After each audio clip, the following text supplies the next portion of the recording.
welcome to World War G, Ogden, Utah's #1 longest running podcast. I'm Troy. I'm AJ.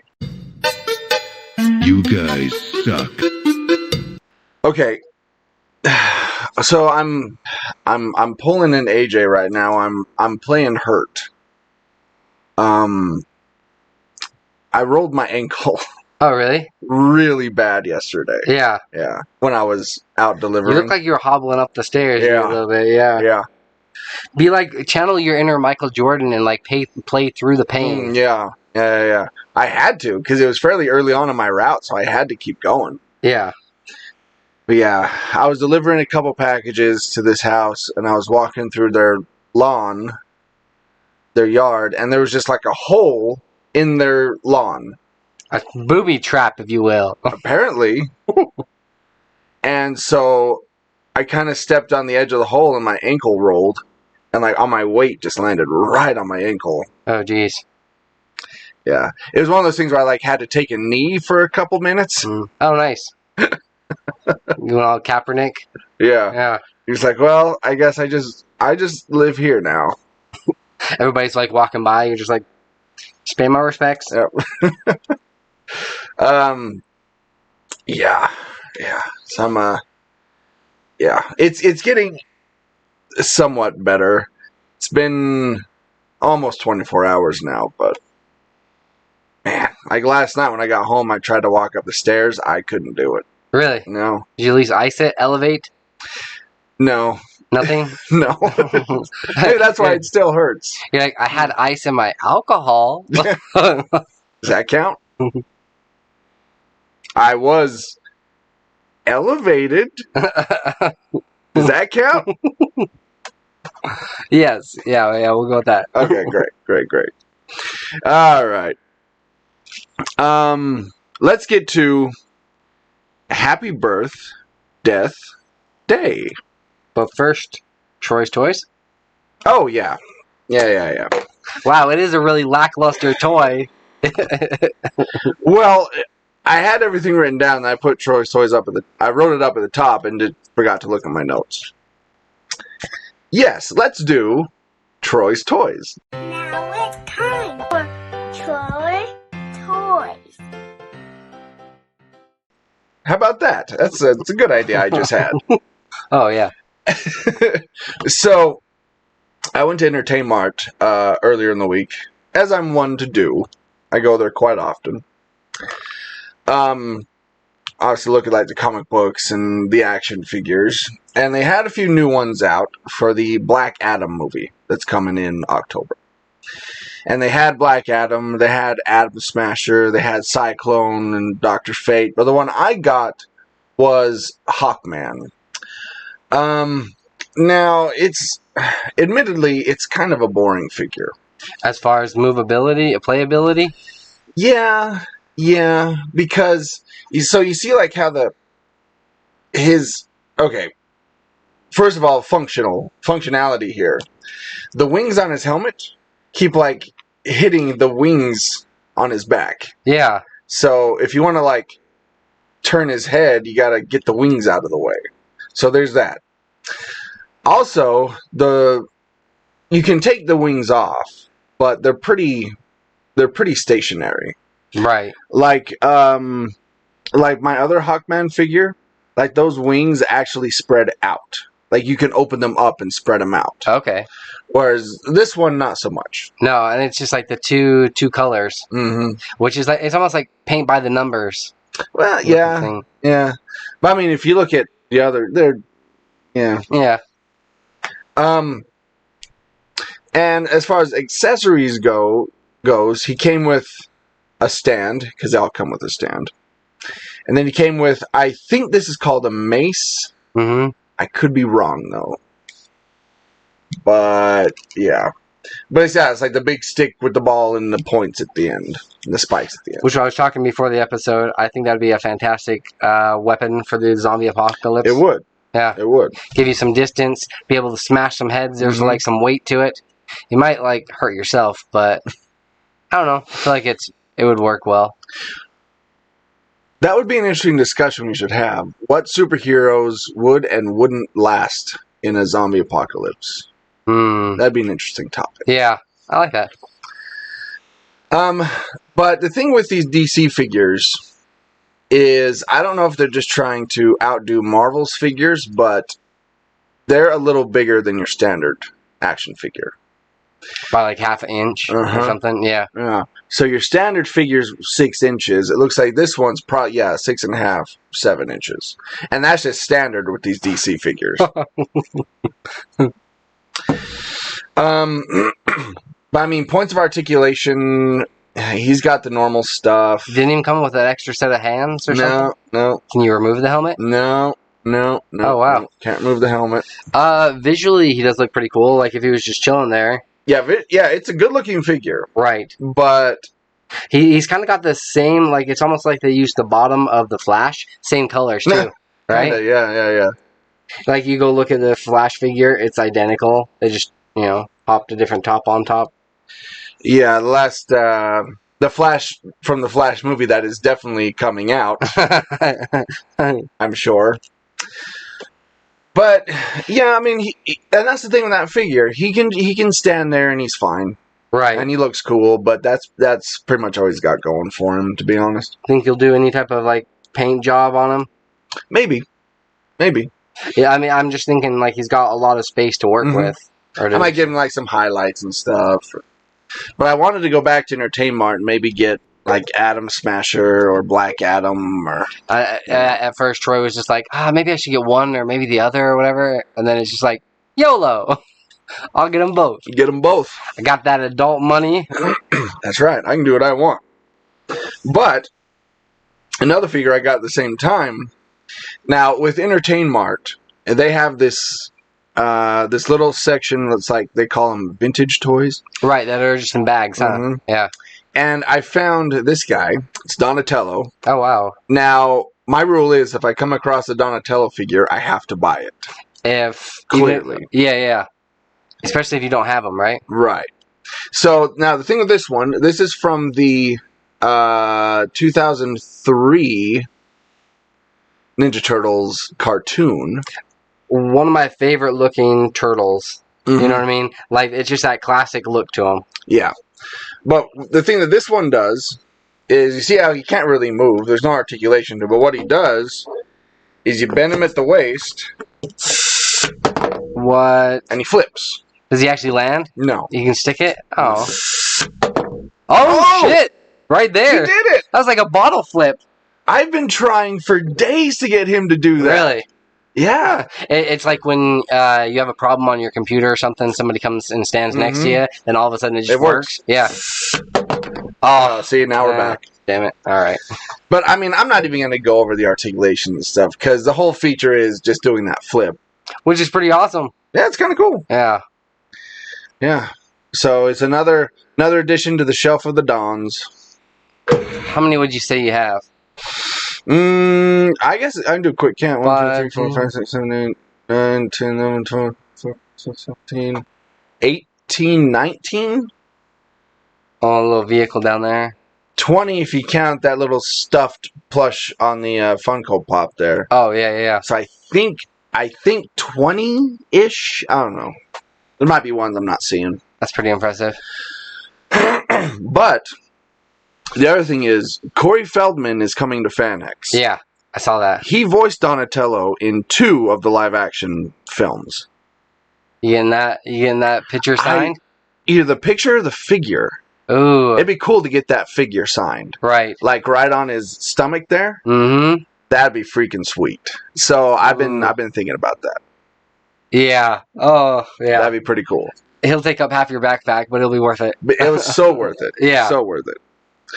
All right. Yeah, could you sign my toy? Oh, maybe on the shell. But, I mean, you kind of want to show it? I mean, yeah, you want to see it. Right. So I might do it like right a bicep tattoo with his signature? I don't know. I might do it on his guts there. Yeah. Sign the guts. But, I've signed a few guts in my day. Anyway. All right. Now let's get to Happy Birth, Death Day.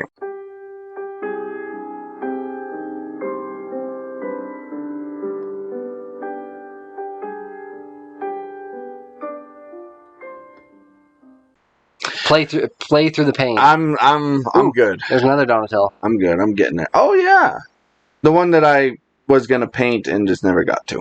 Yeah, 21. 21. All right, this is the segment. Happy birthday! This is a segment where we talk about people of note who were born and died this day, and see if AJ knows any of these people. Yeah. Now, here's the thing. I'm telling you right now, these are all film and television. Okay. So you don't get that handicap. Damn You're it. like, he's an actor. Yeah, I got it right. No, you don't get that. You're not getting that this time. I've been too lenient. Lies. Too lenient. All right, so born on this day, September 4th in 1928, Dick York. I'll be very surprised if you know this one. I'll be very surprised as well. Like, it would be a surprise to both of us. It would. Yeah. Not a clue. I'm going to go with an actor, though. Yes. Congratulations. Thank you. He was the original Darren from Bewitched. Okay. They replaced him? They did. He died in 1992. Yeah, they replaced him a few seasons in. I don't remember how many. Did they even say anything, or they just kept going along with They it? just kind of kept going. Yeah. But the reason they did is because he had serious back issues. And he was in constant pain. Yeah. And so it got to the point where he couldn't even stand. Oh, wow. On set. So yeah, they had to replace him. Born on this day in 1960, Damon Wayans. One of the Wayans brothers? Wayans brothers? Yes. Wayans brothers? Yes. Yeah. He's an actor, comedian. He was in Living Color. He was in... he's not the oldest. He's not Keenan Ivory Wayans. He's the one right after that. My Wife and Kids? Yes. Yeah? Okay. That's that Wayans. Yeah. Yeah. I like him. So he's not the two brothers Wayans that did White Chicks. Mm-hmm. He's the other Wayans. I saw a video recently where, when she finally reveals who she is in White Chicks, he takes off his mask. The blue contacts are gone as well when he takes off the mask, and then all of a sudden he's got, his brown eyes. It's like that scene in Batman Returns. Yeah. Where he takes off his mask, but right before he does, the eye makeup around his eyes are gone. Mm-hmm. Yeah. Pretty much the same movie, White Chicks and Batman Returns. Oh, absolutely. I have trouble telling two apart. Born on this day in 1968, John DiMaggio.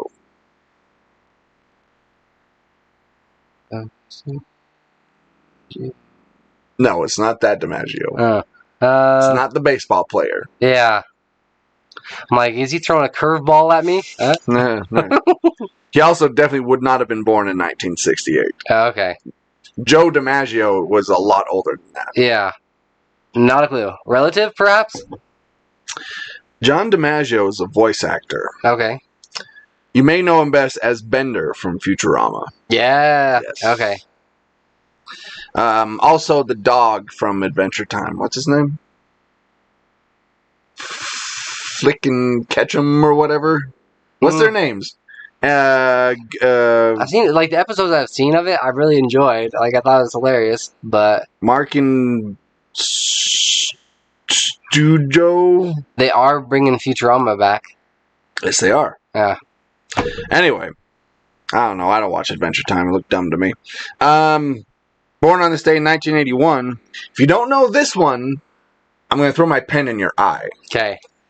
Beyonce. Yes, I know the singer. Yes. Beyonce. Yeah. Yes. Obviously singer-songwriter. You a Beyonce fan? Not really. Me neither. Nah. I mean, I know a couple of her songs, and they're popular, but never got really into Beyonce. Yeah.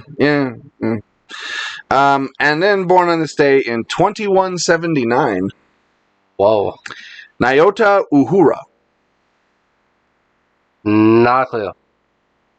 Uhura? Ooh. 2179? 2170. Uhura? Future. Uhura. Say it slower. Maybe I'll get it back. I'm hoping if I say it enough, it's going to jog your memory. But probably not. Nope. She was the communications officer on the USS Enterprise. Oh. We talked to Nichelle Nichols, who played Uhura. Yeah. Damn it. Uhura. Maybe you're just putting like the Uhura. accent on the wrong, syllable or whatever. Uhura. Oh yeah. Yeah. It's like Ben Kenobi and Obi-Wan Kenobi. Oh, those are the same people? Mm. All right. Then died on this day. We got a couple. Died on this day in 2014. Joan Rivers. I know she's like a comedian. And she did like a talk show or something. Yes. Yeah. Yep. Comedian. Kind of has the Yeah, she had a lot of work done. She had a lot of work done. Yeah. She died in 2014 because she went in and had a procedure on her vocal cords and something went horribly wrong and she died during the surgery. Ow. Also died on this day in 2006, Steve Irwin. The crocodile hunter. Yes. Yeah. Yep. Killed by a stingray at the age of 84. Wow, I look great for 84. 44. Yeah. Yeah. His son's kind of picked up the mantle. He has. Right? Yeah. He has. Which that's kind of like a shitty way to go. Like he's done some crazy ass stuff, and I'm like, if he's gonna die, it's gonna be like a crocodile, right? Or a snake. Yeah. Or a big spider or something. No. And whenever he's just like, like it looks like it's agitated. Let's get a little closer. Like, oh, this guy's mad. He's mad. Look at this Shayla. Look at this Shayla. He's super agitated. I don't want to get this close. But yeah. Yeah, of all the creatures to be killed by, like one of the most gentle creatures in the sea. Yeah. Mm-hmm. It's like being killed by a manatee. Right. A stingray. That'd be a horrible way to die. I also wouldn't want to die by a hippo. No. Like I was just looking at that because I recently was looking up something where they were talking about who has the strongest bite, and I was thinking it was like maybe like a hippo or an alligator or something. No, it's actually a squirrel. A squirrel? Pounds per square inch. That sucker's like it's like 3,000 something crazy like that. Pounds per square inch. You ever seen a chipmunk stuff his cheeks full of nuts? Yeah, like it's really weird looking. Mm-hmm. Yeah, like he just stuffs one in there and stuffs one on the other side. He'd be really good at Chubby Bunny. He would. My record's 6 marshmallows. We've done the Chubby Bunny thing on this podcast. Yeah. Okay, what are we talking about? Oh, Steve Irwin. That's right. Yeah. Yeah. R.I.P. All right, let's get to this week in. Wait for it. Geek. This weekend. Geek. Well, okay, one really quick thing. I do have to say, I did pretty damn well this week. You didn't do bad. Yeah. Yeah, you did not do bad. All right. You knew, hang on, let's tie him up. You didn't know Dick York. You knew Damon Wayans. Mm-hmm. So check. No. You knew Beyonce. Check. You knew Joan Rivers. Check. And Steve Irwin. Boom. So I had 1, 2, 3, 4, 5, 6, 7. You got 4 out of 7. It's more than half. It's one more than half. about par for you. Yeah. So that's good. Thank you. Okay, so Trick or Treat is coming back to theaters. Trick or Treat was released in 2007, but is a beloved horror film. Never had a theatrical run. The anthology film was helmed by Michael Dottrell, who went on to direct Krampus and Godzilla King of Monsters. And it went straight to home video. According to the new tweet from WB Classic Films, the movie is set to screen in regular cinemas this fall. Nice. Yeah. The cat's out of the bag. Trick or Treat is coming to theaters this fall for the first time ever. WB Classic Films posted, it looks like The Lost Boys, Halloween, and Scream 2 will also be showing up in October. I will definitely see. I may see Trick or Treat. I like that movie. Mm-hmm. But I'll definitely see Halloween. Oh, Halloween and The Lost Boys for sure. Yeah. Scream 2, like, take it or leave it. I think it's because, like, the new Scream movie. But, yeah, those ones are also going to theaters in October. Actually, I may see all of those. Right? When I think about it, yeah. Trick or Treat, you've seen that one before. I have. Okay. Yeah. That's one of my favorite Halloween movies. I watch it every single year.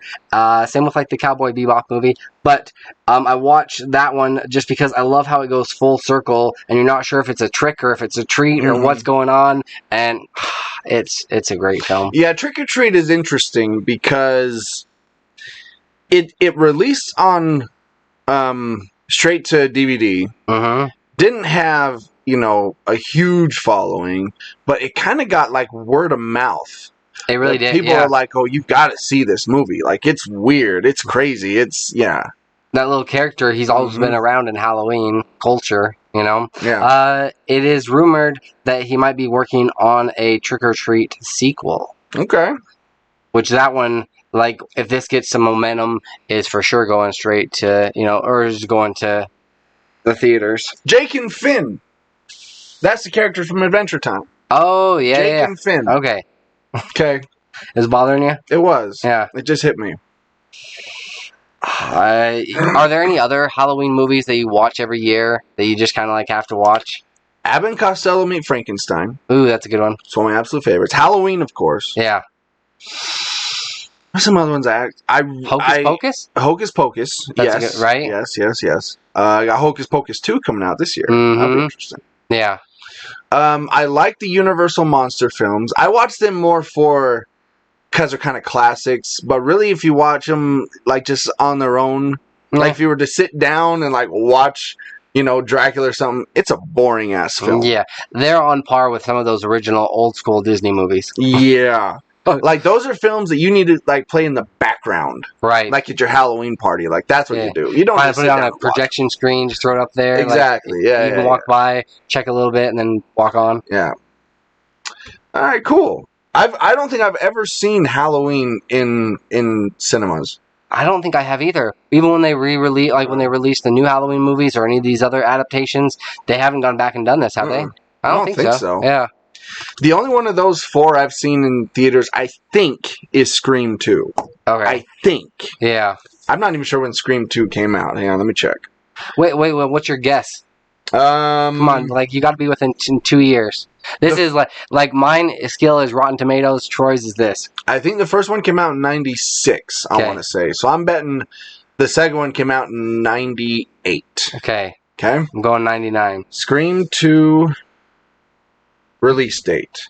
And it is December 12th, 1997. Ooh. Oh, nice. Within a year. There you go. Within a year.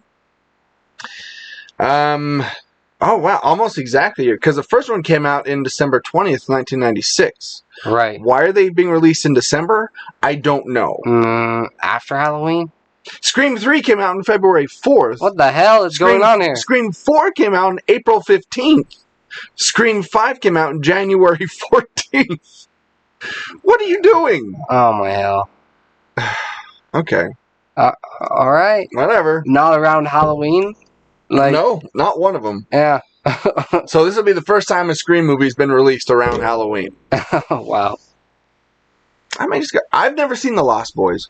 Really? Mm-mm. It's one of those movies that you need to add to your list. Yeah. So I may just go see it in theaters. All right. So we know House of the Dragon has come out. Yeah. New episode's out today. I got to watch it. But the other thing I got to watch that I kind of keep forgetting about is Rings of Power. Well, it kind of flew under the radar a little bit when it dropped, right? Yeah, I think everybody was a lot more excited for House of the Dragon that they all kind of forgot about this. After it did so well, the first episode. Yeah.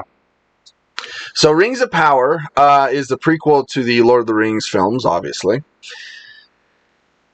And it's on Amazon, and Amazon has released the viewership for Rings of Power. Now, I think House of the Dragon, the first episode got 10 million, Let's see. give or take.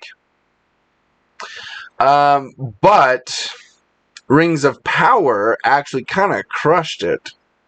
Well, I think, it's probably largely due to how well House of the Dragon did. You know what I mean? There's So, let's see. The Lord of the Rings prequel has been watched globally by 25 million viewers in the first 24 hours of its release. Wow. 25 million. That's a lot. Saying episode 2 drew of House of the Dragon was 10.2. Okay. All right. So it's staying consistent. Yeah. I wasn't as excited for this one as I was House of the Dragon.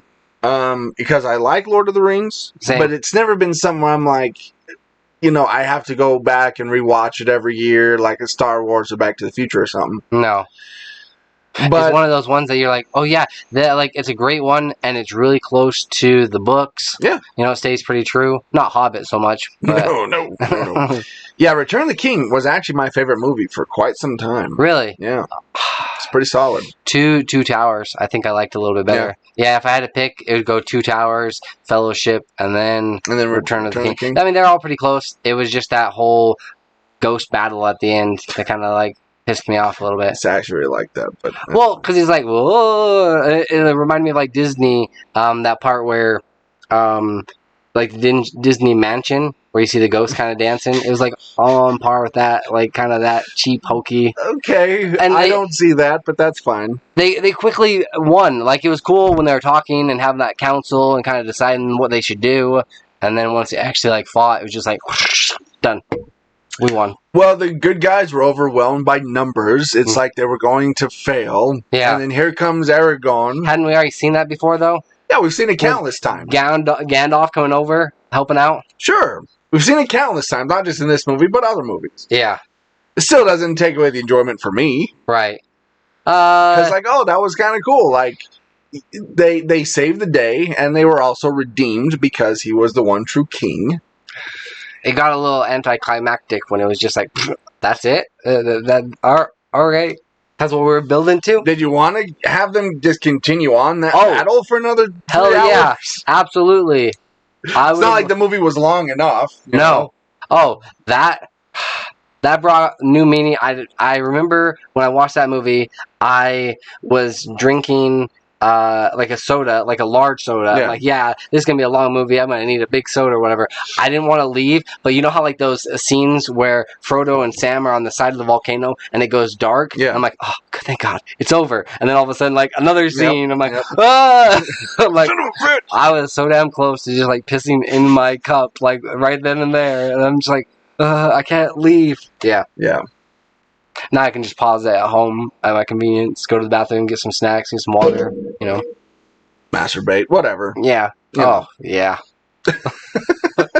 Oh, yeah. Return of the King? Oh, yeah. You bet. I jokingly said to my gaming friends last night. Those orcs do it for me. Oh, yeah. No, I said to my gaming friends last night, I was just all right, guys, I'm going to hit the sack and then call it a night. Nice. Nice. All right. So, every video game console ever made is selling on eBay for $1 million. Video games, as we know them, have only been around for half a century, give or take. But in that time, we've seen a metric ton of gaming consoles released to the public. Also true.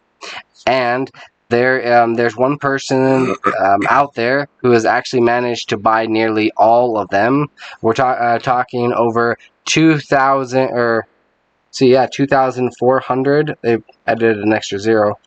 Different machines, and now via Design Tech Taxi, we're learning that the account he's posted it up there for $1 million.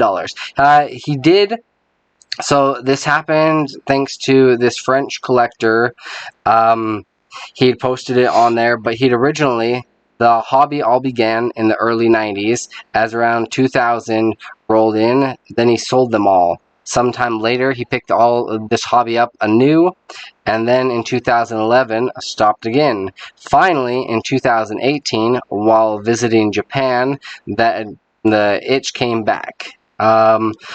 He picked them up and purchased all these different ones. I can't imagine, I'm curious to know what the grand total was. I know that because he's assembled them, that takes some time, some effort, so that's why you can post it for $1 million, but I'm kind of curious to know, how much it was exactly that he he spent to acquire all these different ones. It's a good question. There are so many of them chilling there, and in that one photo, it's crazy. Oh, I'm looking at the list on the listing on eBay. Yeah.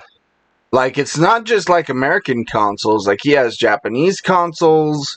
Like, he has things that have never been released here in America. Obviously, he's French. Yeah, I had no idea there were that many consoles that had come out. Like, that's crazy. Yeah, but to pick them all up, sell them on eBay.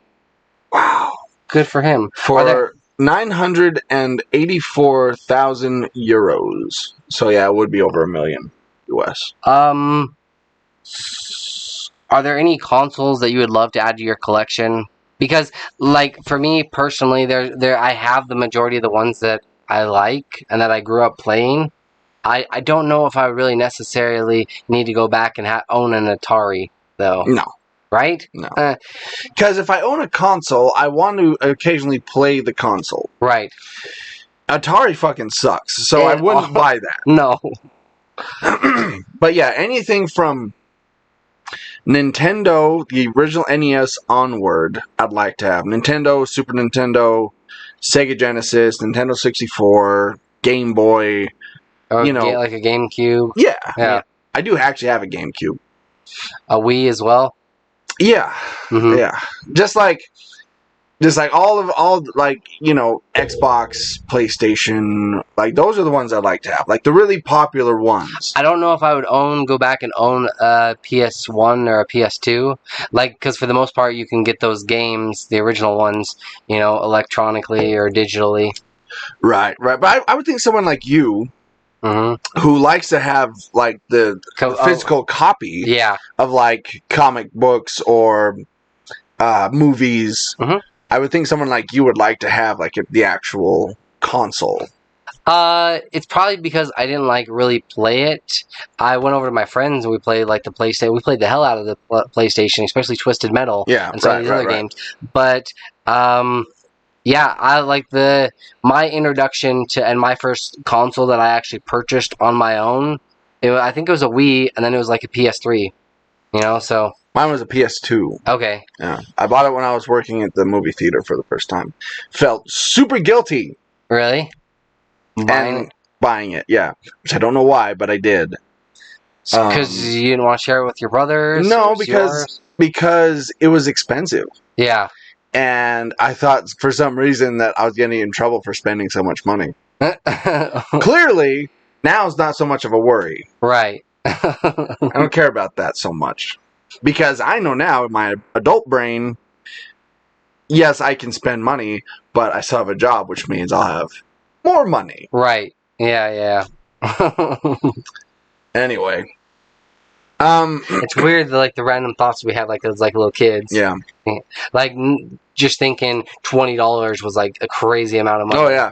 Like $100, you felt rich. Oh, yeah. I actually found in a Blockbuster, I found a $100 bill, and we turned it into the management, and came back, like, a couple weeks later. Nobody had claimed it. Well, one person, actually right behind us, we turned in the money, and my mom, like, kind of, like, put it over the counter so the person couldn't see, and then, like, some guy, a random dude, like, was walking by and kind of overheard us, so then he came back a couple of minutes later, and he's like, hey, I lost some money. I think it might have been like a 10, a 20, a 50. I can't remember what bill it was. A 10, a 20, a 50. The person's like, nope, I haven't seen it. Yeah. Like, really? I thought some like money might have been like turned in or something, I'm like, nope. Like, you lying sack of shit. I think maybe, I don't know, it was $1 or $5, 20, 50, 100. Yeah. I get close. He's like, 20, 10. Yeah, I got that money and I felt rich as hell. I was on top of the world. I was wondering for a sec why you turned it in, but I realized you're with your mom. Yeah. So. Yeah. Oh, on my own? Yeah, no. I might have pocketed it. That goes straight to the pocket. Yeah. Absolutely. All right. Especially if you find my money on the street. Oh, yeah. Yeah. The most I've ever found was like $20. And it was because I was like walking. Everybody else was kind of like driving by on this like busy road, and then I was just kind of like walking up the hill, and Yeah, I think it's Awesome. the most I've ever Like ever 20 found bucks? too. Yeah, $20. Because I think that's like for adults. I mean, I'd still go back and probably like look for it for a second, but then I wouldn't really waste my time too much. I'd be like, damn it. But the classic question: Yeah, you're walking, you find like a sack of money right. or a briefcase full of money. Do you keep it or do you turn it in? Like it's like hundreds of thousands of dollars. Yeah. I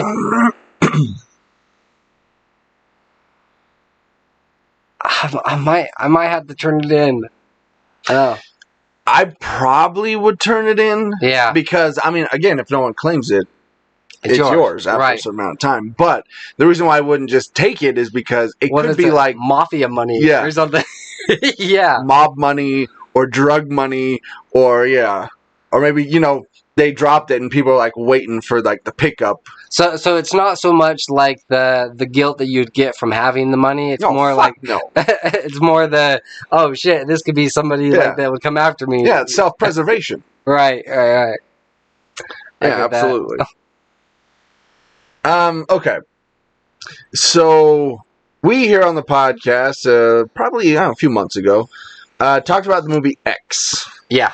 We've both seen it. Mm-hmm. I own it. I pretty have a good. physical copy of it. There you go. Watched it with a couple of my friends, and they're like, "We're watching a porno." I'm like, "No, trust me. No. It's good." It's not a porn. I mean, it is, But but it's not. and that But it one is, scene but it's not. made me laugh so hard. Which one? The door towards the very end. Blam! Gets Oh, blasted yeah. back. Yeah. I thought you were talking about the two like old people going at it. Like, Oh. That kind of made me laugh. That was pretty funny though. Like, ugh, cringy. She's under the bed. Yeah. I get that was all like makeup, and I think it was actually one of the other It people. was. Really? Yeah. That's actually what this story is about. So Pearl, that's the prequel to X. Now Pearl was the old woman, Right. right? Played by Mia Goth, who also played the girl. The main girl. Yeah. Okay. So early reviews for Pearl are flooding in and are praising Mia Goth's X horror movie prequel for her performance and titular character's development. With less than a month remaining until its arrival, Pearl early reviews are in and critics are praising Mia Goth's X horror movie prequel. The upcoming film is set 60 years before its predecessor and will center on Goth's titular character, exploring her origin in 1918 as she struggles with feelings of isolation, caring for her comatose father, and the micromanagement of her mother, while also dreaming of becoming the next Hollywood star. As her frustrations and temptations begin to boil, Pearl finds herself going down a dark path that will lead to a lot of bloodshed. This has a lot of potential. I am absolutely going to see this. Yeah, one. I'll see it too. Yeah. Because X was one of those movies where I didn't know much about it, No, neither did I. Yeah. if anything. Only the review that you told me. Yeah, so I'm like, all right, let's go see this. And it's one of those movies where you're sitting there watching and you're going, holy fuck. Yeah. What is this? Right. This is crazy. Yeah. Yeah. Yeah, it was really good. And that's one of the few movies where I'm just like, yeah, I would really like to know her past. I would like to, like for the most part, you're just like, it's not really necessary. But this is one of those movies where you're like, yeah. I really would. It'll be interesting because 60 years. So that woman that was like getting it on, Pearl, she was like what, 80, perhaps 80 In the film? right, 85, Well, let's see. 300. Well, so hang on. So the film takes place in what, the 1970s? Mm-hmm. This one's going to take place in 1918, so it's 60 years before. So 78. 78. So like almost like 80. she'd be in her 80s. Yeah. Okay. So then she'd pretty much play herself the same age, the girl. Mhm. It would just be okay. Yeah. Yeah. And if you look at pictures of it, like it's her, Yeah. like how she looked in the other film, but yeah. This is really giving me like Lawless vibes, right? You remember that one, Shia LaBeouf? Oh, yeah. Bane. You know? Yeah, Bane. Yeah, Tom Hardy. Oh yeah. Yeah. No, I knew who it is. I like Tom Hardy. Yeah, he's good. So Blockbuster is coming back in a different form. Free Blockbusters allow communities to take movie, leave a movie. There has been a lending library in communities for years, allowing people to take and trade books. Yeah, I see those everywhere. Oh yeah, like all these homes, they just kind of put them out there. Like they get pretty fancy, way more fancy than like mailboxes. They go all out to where it looks like it's like a little bird house, or it's got windows, everything, a couple stories tall. But now there is one style now there is one styled like once popular video rental chain for movies in Minnesota. Free Blockbuster. What they're doing is they're going around and using former newspaper dispensers and converting them and turning them into mini Blockbusters. Well, they'll throw in like VHS tapes and DVDs, Blu-rays, whatever they want. They just kind of stack it in there. And then the sign up above even says like take a movie, leave a movie. Leave a movie. Yeah. So this is such a fantastic idea. I really could totally get on board with this to repurpose some of these newspaper stands. You know what this is going to end up being, right? What's that? Take a movie. Take a movie, take a movie? That's it. Take a movie and take a movie. You don't think people would like get on board with this? No? No. I think you're going to have... You might have one or two that'll drop off like a bunch of movies. Right. But then you got somebody that's like hard up for cash, takes all the movies, and then sells them to like Entertain Mart or exactly. Like Get Right Well. Or I wasn't even thinking about reselling them. Well, that's kind of genius. Right? You just go around and collect all these things. Yeah, it's going to be like the new aluminum cans for homeless people. That's what this is going to turn into. Oh, jeez. Like, you mean I can just have these? Well, you have to put one in. No, it's a great concept at heart, but I do feel like a lot of people... This is kind of how it is here in Utah when it comes to food drives. Is people will put out they'll be like, oh, I've never used this can of pumpkin, rather than like putting out nice stuff that could be like that people that isn't expired. They just grab the old shit and they're like, hey, beggars can't be choosers. This is the mentality. Like, and I could see people doing this exact same thing where they would just like put their shitty movie in there and grab out a nice movie that they actually want to watch and haven't seen, and then they just keep that one to their and here's an old can of green beans from 1980. Yeah. Blow the dust off. Yeah, here, give them that. That's fine. Yeah, it's actually what this is going to be. And there's going to be porn in there, and it's just going to be, Here I was like, oh, I'll bring a heartfelt, warm story or something, and then we corrupt it and turn it into some abomination. Homeless people will just end up taking a shit in the box. That's what it's going to be. Thanks for the movies. Here's a gift. Sorry, I forgot to wrap it. Like, take a movie, leave a shit. That's what I'm going to do. Wow. That's awful. I hope this does well. I honestly do. But yeah, you're right. It could go horribly wrong. If it works, great. But I can see it going really, really bad. Well, why don't they do that with books? Because you don't get as much money.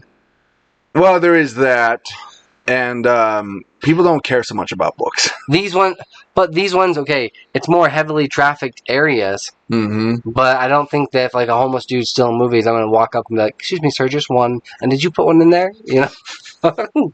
But these other ones, these book boxes, they're in front of people's homes. Yeah. You know, maybe. Yeah. Maybe that's the deterrent. Yeah. I walk by at least 20 a day. Really? For my job. Oh, yeah. I'll go for a bike ride or something and see at least 2 or 3 around the neighborhood. Yeah. They're everywhere. I'd always look in and be like, no, nothing there. Nothing where, yeah, you've looked in a couple of them? I thought about taking some old comic books and throwing those in there. That would be a cool idea. Right? We could do that like for our TikTok channel. We just go around to these different boxes and like rate them on a scale from 1 to 10, the box itself, and then throw in a couple of comic books. I've got a ton of them I can like donate. Me too. Yeah. Take a comic, leave a comic. That's what we could start. Not the books, not the Yeah, movies. no. Take a comic, leave a comic. Ooh. Because that Something was to like think about. honestly my gateway drug into like reading Yeah, comics. mine too. Yeah, and like that's what got me into reading. So Except with me, that's what got me into it, and that's just where I stopped. right, I never partner really with like went Heebie-Jeebies on. and some of these other places. Put it out in front of their Out comic in book front store. of theirs? Yeah. No, Hey. man, we're brainstorming. Wheels are turning. Yeah. All right, one last story here. You know I love a good fossil story. You do. I actually saw this one on Nerdist, and I skipped past it because I'm like, Troy's gonna grab it. Troy's going to send it. I did. But this one's not about dinosaurs this time. Yeah. Archaeologists in Israel found over 600 knuckle bones called astragali. They determined they function like dice in everything from children's games to gambling and divination. Each can land on 4 of their 6 uneven sides, making them perfect for games of chance. Some have phrases like robber, stop, and you are burnt carved into them, which certainly sounds like part of a game quite similar to some we still play today. This was like the first D&D. That's what I'm saying. Like, there have been nerds for millennia. Yeah. Ever since there have been people, there have been nerds that are Wow. playing dice games. I like that. That warms my heart. They're also used in some cultures. People also carved the shapes out of ivory, glass, and other materials. Archaeologists found this large stash of astragali throughout the city of Marisha in Israel. The site dates back about 2,300 years. The dice are mostly from sheep and goat bones, with a smaller number being made of pig or cow knuckles. And they go on to say here, now if you think that's kind of macabre, know that you can buy right now dice made of human bone. Really? Yes. Huh. While it may seem morbid to play games with bones, don't forget that you can actually buy dice made out of human bones, and those are just your standard D20. Which bone are they using? Where's the best spot to get a D20? Because a D20 is pretty solid piece. Well, I mean, look at the femur. Oh, that, or you just take the bones, crush it up, put it into a powder, and then make some sort of like a Yeah. I mean, dice. you get so many dice out of a femur bone. Oh yeah, a ton of them. Oh yeah. I'm gonna donate my bones to science / to the Nerdist community. D&D community. Yeah, that's what I'll do. I actually clicked on a link, and it says, your Dungeons & Dragons dice collection probably has a few lucky rollers, a few conversation pieces, and even a sentimental favorite or two. Thanks to Artisan Dice, you can add a D20 die that will be unlike any other in your stash, one crafted from a very real human bone. The Memento Mori 20-sided die is a respectfully and expertly crafted game accessory. Roll with respect when you roll these bones. Only if it was like a family member. I want to roll the dice with my grandma's bones or something. Come on, Grandma. Do me that. Luck be a grandma tonight. Be a grandma tonight. Dad needs a new pair of shoes. Come on, Daddy. Do you think you could take part of somebody's ashes, like their urn ashes, and turn it into a dice? Probably. And then glaze it or something so it's solid? I'm sure you could. That'd be kind of cool. Yeah. This is a nice way to play with them. Mm-hmm. One of your former friends that you used to play D&D with. Yeah. You can play D&D for all eternity. That even rhymed. That was like a slogan right there. Thank Ooh. you. Thank you. I like it. Chills. Literal chills. Thank you. Thank you. I'll do my best. All right. Let's get to Revs and... Wait for it. Rex.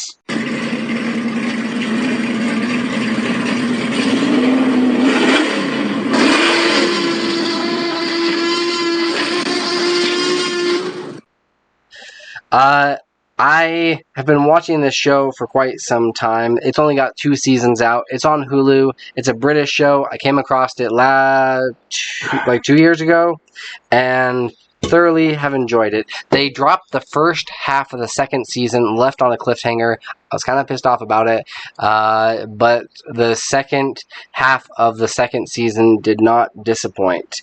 Yeah, it just came out 2021, the first season, so 2022. But I was kind of late to the game. I don't think you've said the name of the show.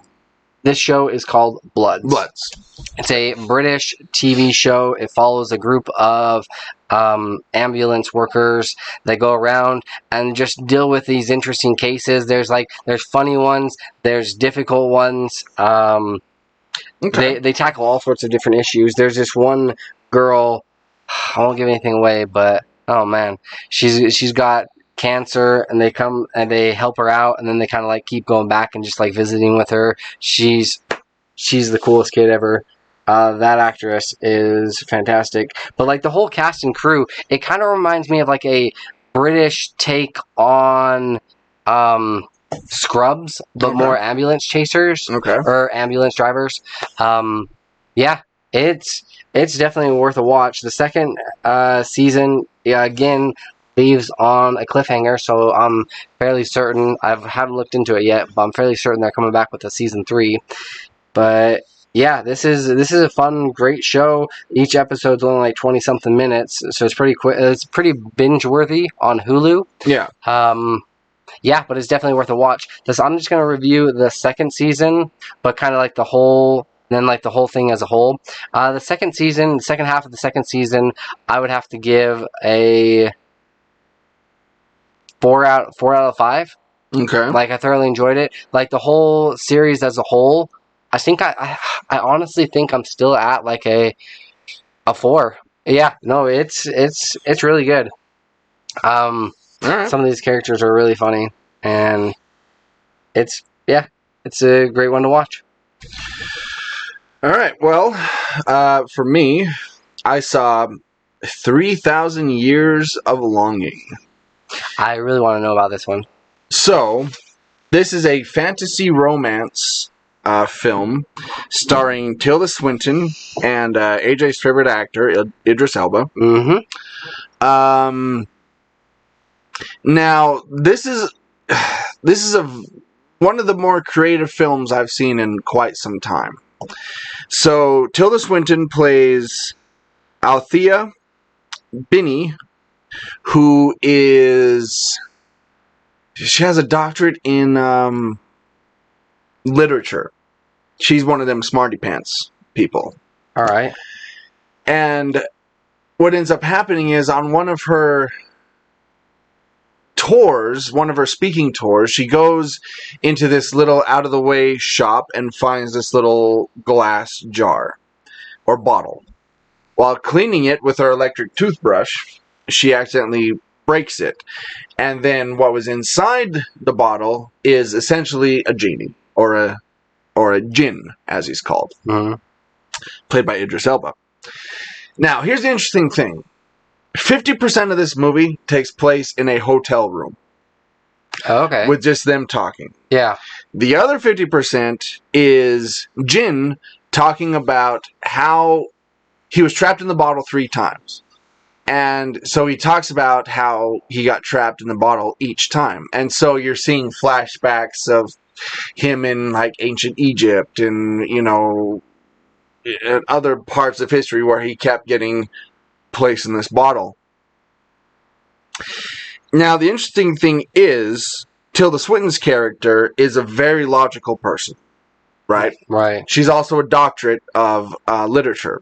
So she knows, she's read stories like this, and she even tells him, it's like, every one of these stories, because he says, you have 3 wishes. She goes, no, because every one of these stories ends up bad. Right.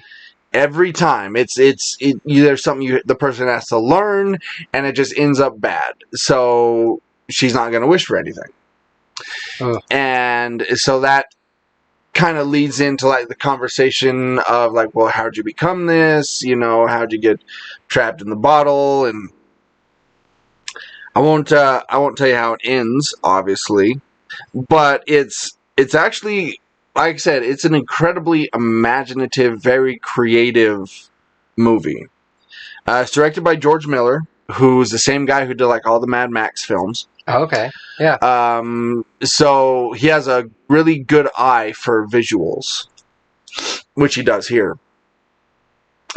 It's acted very well. It kind of reminded me a little bit like just visually, everywhere, everything all at once. I think you think because of the posters are similar, right? Yeah. Just kind of like, yes, similar visual. And even like the trailer.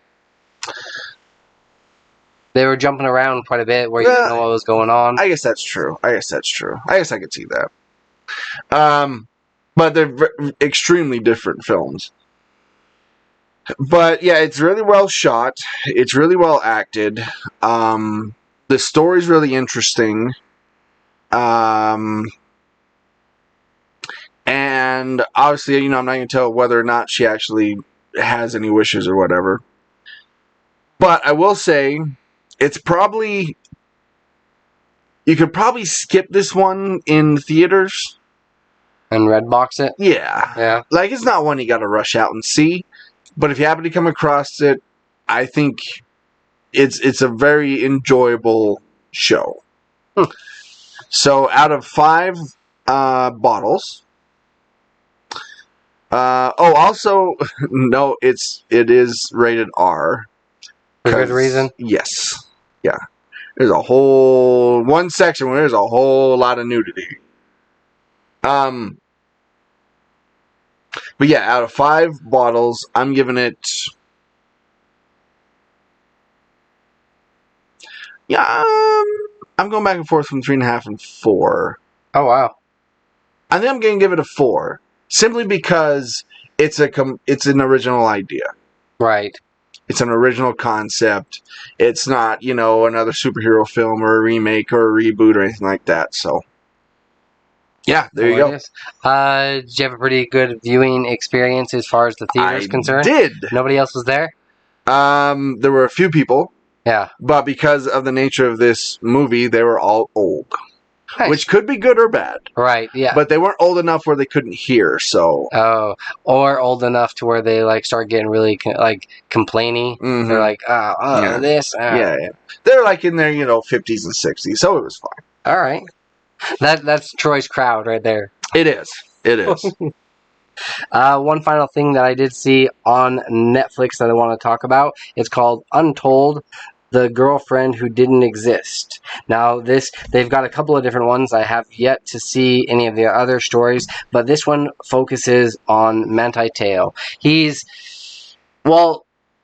got a lot of notoriety here in the state of Utah because he was Mormon LDS, and he went on, he could have gone to any college that he wanted to, but he decided to go to Notre Dame. Mm-hmm. He wanted to be their Rudy, their modern Rudy. Right. And he, had a remarkable career there at Notre Dame, especially his senior year. But while he was playing his senior year, his his grandmother died.